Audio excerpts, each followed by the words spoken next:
Metro ಆಯಿತು, ಈಗ ವಿದ್ಯುತ್ ನೀರಿನ ಮೇಲೆ ಕಣ್ಣು. ಬಡವರ ನಾಲಿಗೆ ಸುಡಲಿದೆಯಾ ಕಾವೇರಿ ನೀರಿನ ದರ? ಶೇಕಡ 3ರಷ್ಟು ಪ್ರೈಸ್ ಹೈಕ್ ಮಾಡುವ ಸಾಧ್ಯತೆ.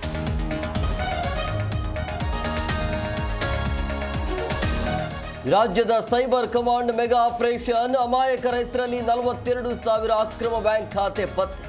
ಪೊಲೀಸರಿಂದ 13 ಮಂದಿ ಆರೋಪಿಗಳ ಬಂಧನ.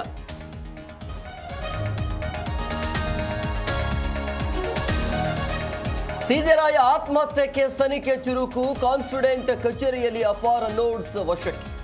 ರೆಡ್ ಇಂಕ್ ಸ್ವಾರಸ್ಯ ಬಯಲು ಮಾಡಿದ ಅಧಿಕಾರಿ.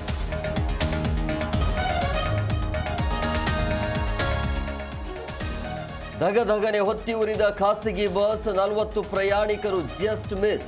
ಹಣ, ಚಿನ್ನಾಭರಣ ಭಸ್ಮ. ನೆಲಮಂಗಲದ ಹನುಮಂತಪುರ ಗೇಟ್ ಬಳಿ ಘಟನೆ.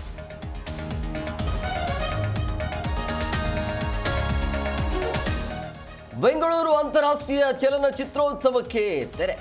ಹಂಸಲೇಖಗೆ ಜೀವಮಾನದ ಶ್ರೇಷ್ಠ ಸಾಧನೆ ಪ್ರಶಸ್ತಿ. ಸಮಾರಂಭದಲ್ಲಿ ಸಚಿವರು, ಸೆಲೆಬ್ರಿಟಿಗಳು ಭಾಗಿ.